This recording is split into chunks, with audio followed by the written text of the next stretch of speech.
بسم الله الرحمن الرحيم. الحمد لله رب العالمين، والصلاة والسلام على خير خلق الله محمد وعلى آله وأصحابه الكرام وتابعيهم بإحسان إلى يوم الدين. ربنا أرنا الحق حقا وارزقنا اتباعه، وأرنا الباطل باطلا وارزقنا اجتنابه. ربنا آتنا في الدنيا حسنة وفي الآخرة حسنة وقنا عذاب النار. مجلس كمان أيوزين أتينا خزمات مزقوتكي بغمري خواه صلى الله عليه وسلم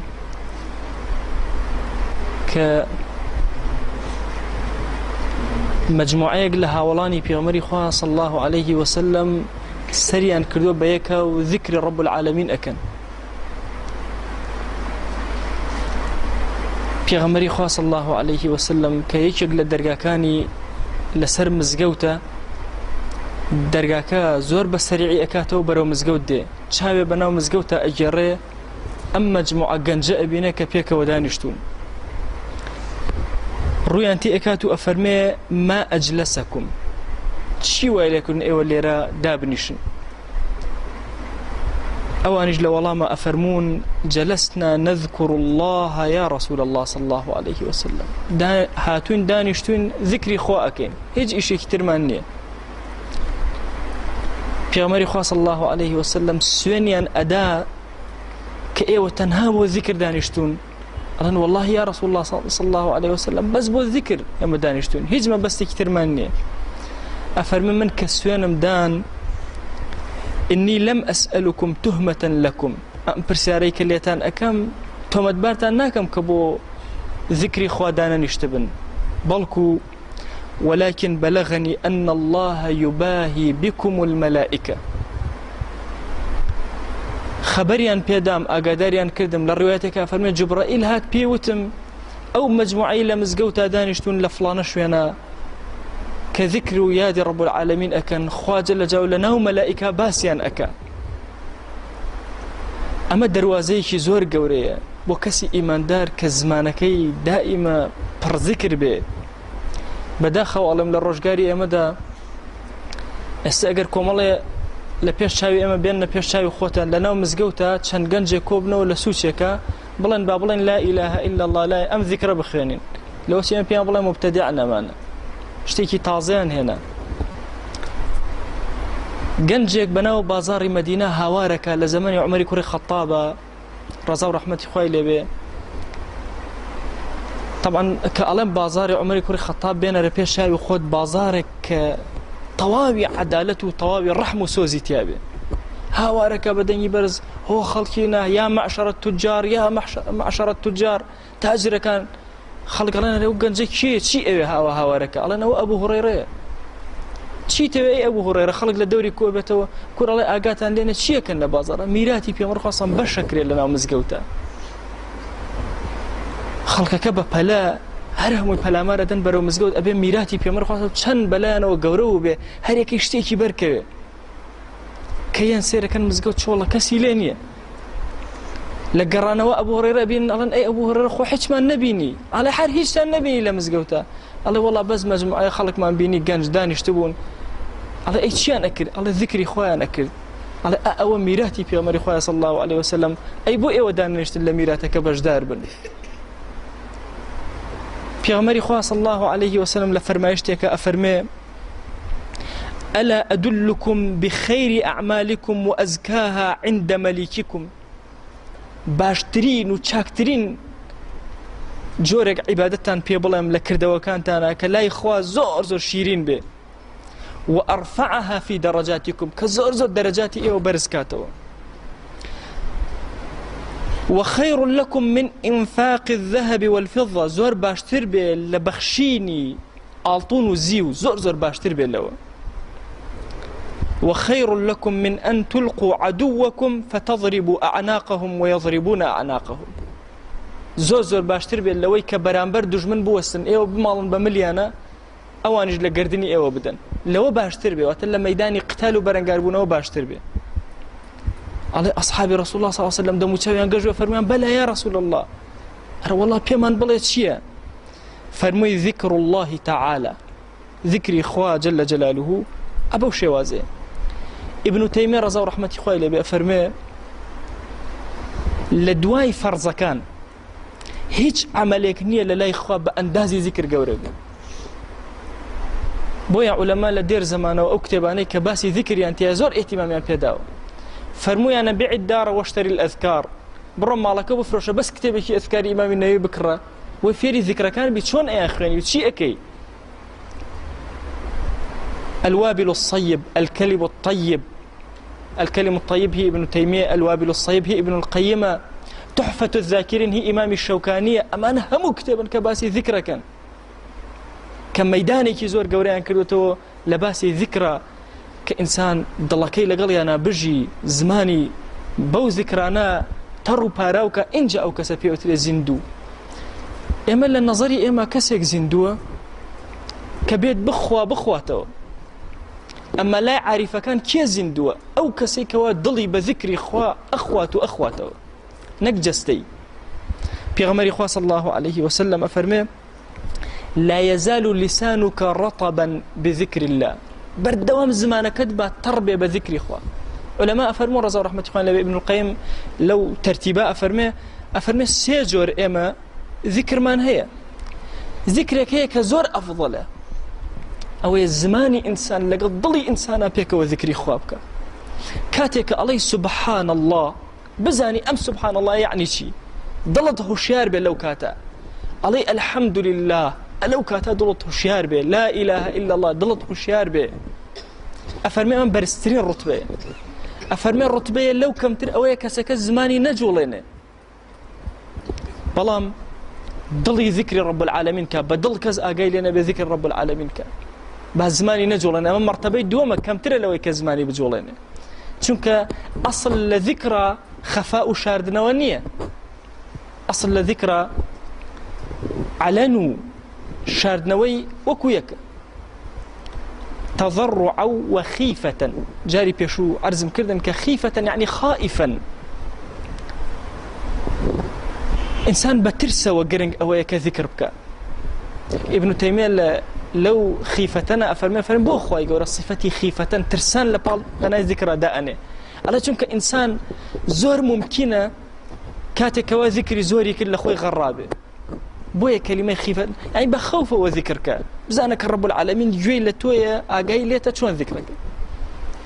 أفرمي السيهمين جور لوانيك ذكرك نيكي كان ضلو زمان هردوك بيك ويكان ضلبة هابا بي زمان على السيهمين مرتبة بس زمان بجوله ضل هيج أقاي لنا بي أفرميك لوش تانيك رب العالمين أجرب وأمس زور عبادته إنسان ضلي أقاي لأخوينا بحكي وانا نسري بلام ذكر وهانية استشهادي أم حديثة أفرمي لا يزال لسانك رطبا بذكر الله هيج باسي ضلي نكردوا لهندي أحاديث باسي ضل كراوة ها لزورك أنا باسي ضل نكراوة بس باسي زمان كراوة بويا ابن القيم أفرمي أجل إنسان بس زمان ذكر بك هيج ضلك شي غافل بي أقاي لأخوينا بي مرتبي سيهمي هي إلا أجري ذكر كان بو أنسري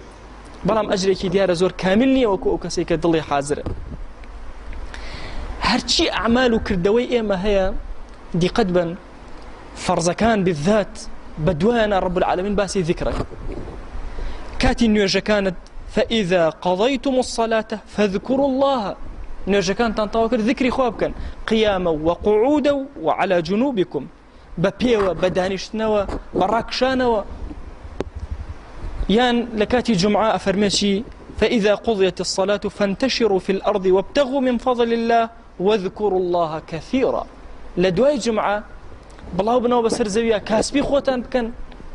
ذكري خواج زور بكن لعلكم تفلحون بؤوي سرفراز بن لقتال شرع إذا لقيتم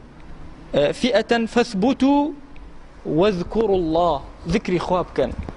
لكاتي حجة فإذا قضيتم مناسككم فاذكروا الله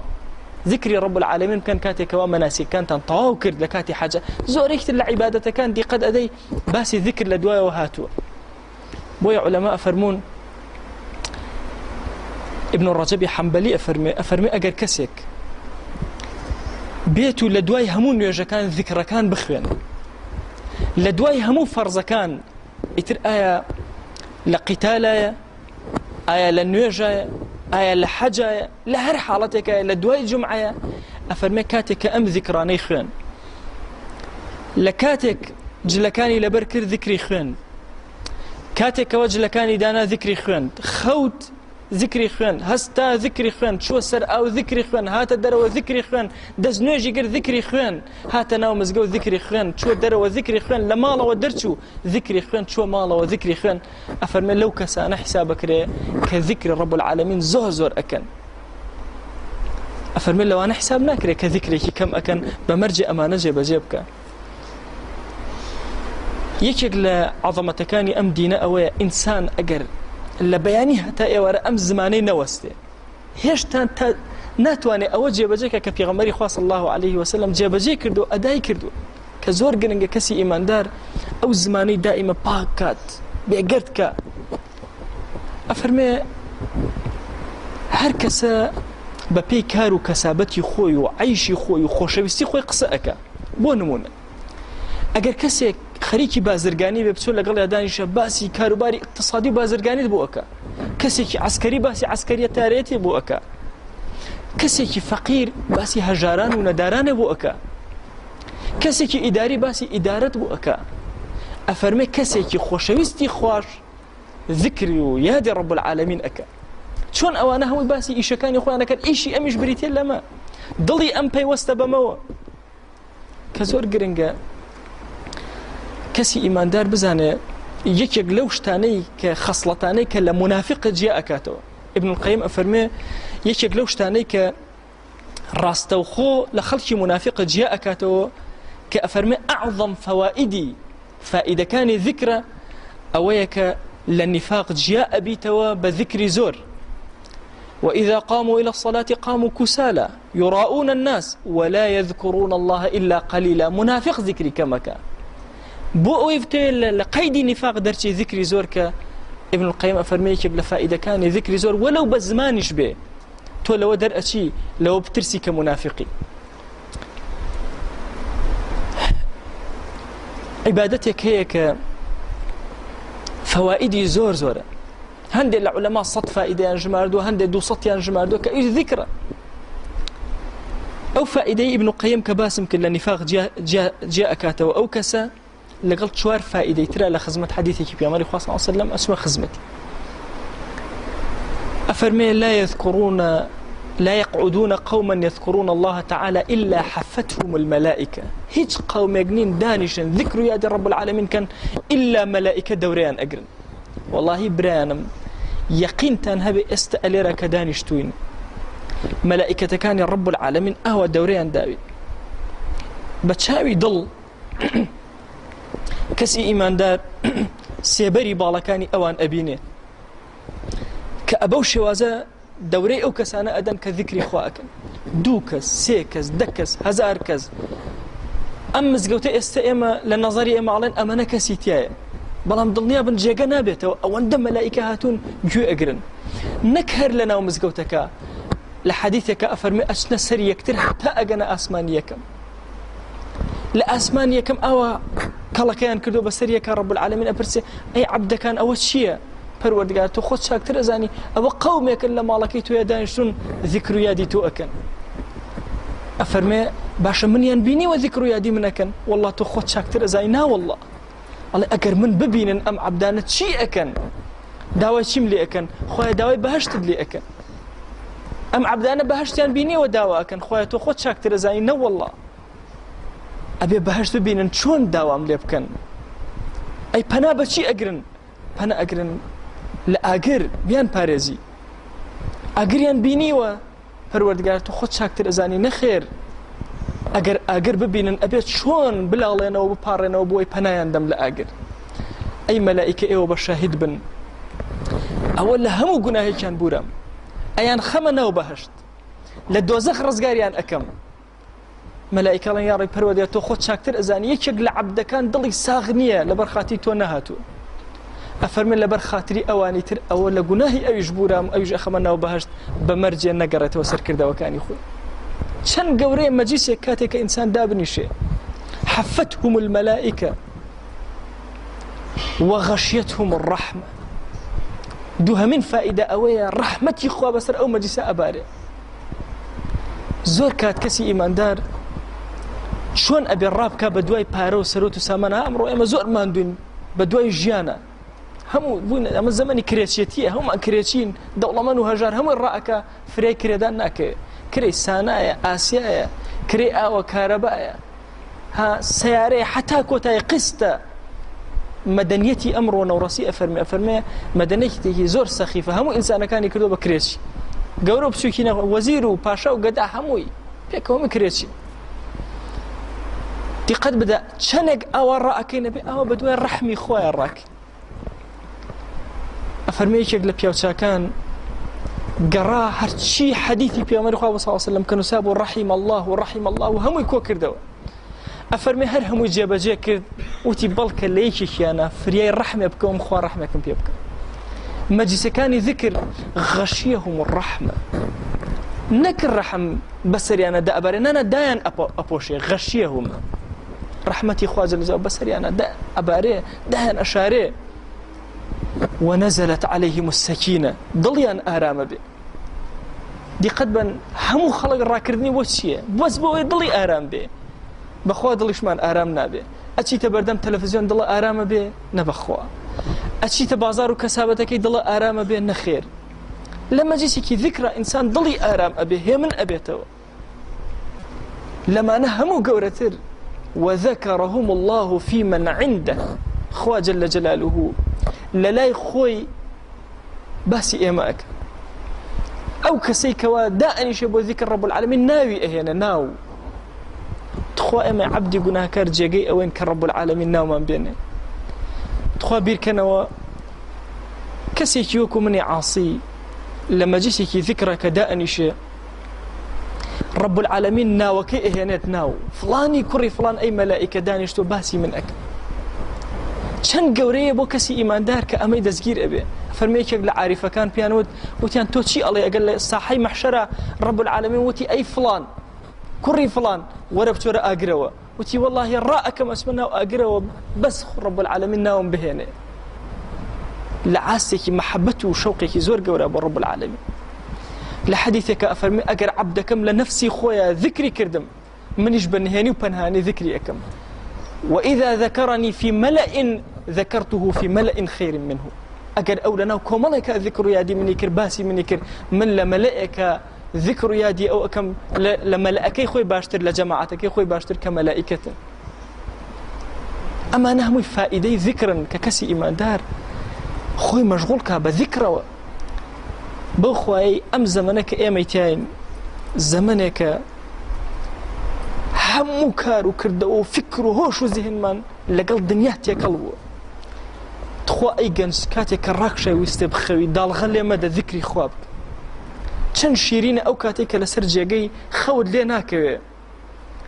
لەبری ئەوەی مێشک و خەیاڵت بەلایەکی ترا بڕوات تخوا لەو کاتا با زمانت قەینا نەجوڵێت دڵت ئەلەو کاتا بیری و یادی ڕەب العالەمین کە ئەبێ ڕەب العالەمین ئەم کەسە چەند بە گەورە سیرکە ئەو کاتێک کە لە بازاڕی ئەو کاتێک کە لە کارێکی ئیشکردنی لە هەموو کاتەکانی ژیانە ذکر و یادی ڕەب العالەمین زمانتی پێت تاڵ پاراوکە ئێمە نوێژەکانمانەکەن یەکسەر ڕائەکەین هەندێجار لە ڕێ ئایا ذیکرەکانمان خوێن یان نەخوێن بێ ئاگا لەوەی کە ڕۆژێ لە ڕۆژان تەمەنا ئەکەین ذیکرێ زیاترمان کرد بێ وەڵاهی جاری وایە ئاوە تەرازوی ئەعمال بۆ کەسێک ڕاگیرە کرێ لە ڕۆژی قیامەتە تەمەنای ئەوە کە ئەخ یەک سوبحان اللهم هەبوایە بکەوتایەتە سەری سبحان الله وبحمده سبحان الله العظيم كلمتان خفيفتان على اللسان ثقيلتان في الميزان حبيبتان إلى الرحمن دوشة زور آسان لسر زمان زور قرز لترازوا زور خوشويز لله رب العالمين عبادتك كعلماء فرمون كاتينية شون أي كيبيك عبادتي مطلق وعبادتي مقيد من هي ذكر عبادتك مطلقة شون أي كيبيك ناس تبابي بدعته شون ذكر رب العالمين أكي لحياته أخوانيته وحياتي أو جور بيوانا كسج أبيني للرجك 10,000 صلوات لسر في غمري خاص صلى الله عليه وسلم داويتي كسج كتير أبيني 10,000 جار وتوتي سبحان الله والحمد لله ولا إله إلا الله والله أكبر أبو مسلم خولاني أبيني لحياتي أخوانيته أفرمه همو عيشي أو كابرية زماني أجولا أيوت لا حول ولا قوة إلا بالله لا حول ولا قوة إلا بالله ديان وهزاران وصدان نمونيتري أو أخوانيته كأوأكاد ذكر يا رب العالمين هيك مودايا كينيا تخو أقر اسمن بياني بلان ورن ليرا مجلسكم هي مجلسي لا إله إلا الله شيء أما ديبت همو من إما بير أكينو آية بدعة نبي آية كوبنا أو نبي أصحاب الرسول الله صلى الله عليه وسلم أبو شوازة تعالوا نجلس بنا نؤمن ساعة ورن بدانيش ساعات إيمان من تازكينو بيكو بدنجي بر الذكر يا أخوان أولا سنن رسول الله صلى الله عليه وسلم بس أم زمني وشكي عبادة كان تيوم مزقوت من كوا أهمزانا نشاطي كي أبيني روحي تي أبيني بجولي كم الله أعمال وكردو أكين أم ضلال لقلي أنا ناجولي بيوستا كسي إيمان دار أو بروغرامي كبسرية أرواز زوزو سيري بكاتو بزانة لتش أستيكا قيشتو تكوي آخر أفرتي حائضا لحيضا بذكري لما نعناكري لا شد جران بي دزنيج بي لا شد بيز بذكري لما نعناكري هج عبادة يقنية أو هابي هرشي عبادة شرطك طهارته كشي عبادة ذكر مطلقة لكاتا مطلق لكيفيتها مطلق شلون ذكر كسي أقداني شي الثناي خوابك أم ذكرها هل هيج واردني لأحاديث رسول الله صلى الله عليه وسلم داني شي ذكر يا دي خواك خوايا عبدك ذليل عبدك ضعيف عبدك رورش هي تويا هاتو تمالك ثناك بذكر حسابك ري لا هيج حديثك شي واردني وبوشي قبوله إلا كلميك نبي الأذكار كمعنى ندى أو يندرسني بو نمونا يك نمونا تنبو بين ما كلمة ياهو لفكر تصوفها هاتو لأذكار تصوفها هاتو ياهو بلام لزماني عربية هل لزماني عربية ورا سيرك ياي نداء ناتشة سر الضمير ناتواني بلا ياك ياهو غلطة لروي زمانوانية وغلط لروي معناه وهو مرجعي هي أبي بقرأته وسرشتك تو نازاني قرأته وسرشي غيري أواشتك نبيت ك معناه كي تينجي أبي ياهو بوشي يعني أهل تصوف الله نكاك أو هو لضلي إما أقرأته بكلمة الله أما شغلين لزماني عربية أبي هو إلا بقرأته وسرشي مرجعك شوينك باس كرابي يا اشتكي حاليا مقاميها بألوية حيث يعني يا مقالي نحالي هي نمقالي بويا مثلا علماء نهيا لسر دانا وملاحظين لسر داوة كإنسان أو كلمين نلد لكاتي أذكارا ما عدا وشون ذكر رب العالمين أكيبا مطلقة دروسته برو ذكر رب العالمين كأم خصي أكم أولنية كتو سيو سجر سبحان الله ودان راو تبرو سيو شوار كي سيو بيانش كي نا أويك بيامر خاصة تحديدي كدو لذكرى أو مقيد ما عدا أو شون ذكري ويادي رب العالمين كي دروسته وأكري وناتشة بابي بدعته داوا أكين الله يا ربي پروردگارا رحمو بزي خود بسر مانا ببارينا يا ربي خوايا لسرجم قناها كان من ببورا خوايا بمان جرى لو كساني كذكر يادي تو زور أكن خوايا خوشويستي خود لضلي إيما دا بتشوينا يا ربي خوايا داوال لي أكن بناوي جوانا بصفتي برزة باسم عظم زمانك من بري هميشة ذكر يادي توبكا ضلك من بري هميشة فكري توبكا يا ربي خوايا إما قناهي زور من بوتو برس كردوتو بس والله يا رب أما جيسك دانشتون تنها لبر خاطري تويا دي خوايا بو خاطري قوري خود رحمته ومهرباني خود بسر مانا ببارنا خوايا بو خاطري قوري خود يا ربي خوايا ظلمان آرامك خوايا بو خاطري قوري خود إما باسي تو مان كرد يا ربي خوايا هيج مقصدك من نبو بو خاطري قوري خود توش باسي إما بباشبك يا ربي خوايا داوال لي أكن بناوي جوانا بصفتي برزة باسم عظمه بمان جرى لو كساني ببي وبدانشتنا وبركشان وذكركن يا ربي خويا بمان جرى لو كساني كجيانيان عيشيان لقل يادي تويا لقل فرمايشتي تويا لقل فرماني تويا تيكال أكن خويا داول لي أكن بناوي جوانا بصفتي برزة باسم عظمه خويا هەر مسلمانێک لە دنیاە ئەوێ نەسرەتی ئەم دینەی تۆ بدا خوایە نەسرەتی بدە یا ڕەبی خوایە داوات لێ ئەکەین بە ناوی جوانە بە سیفەتی بەرزە ئارامی و هێمنی بەسەر دڵی مسلمانانی سووریایە دا ببارێنە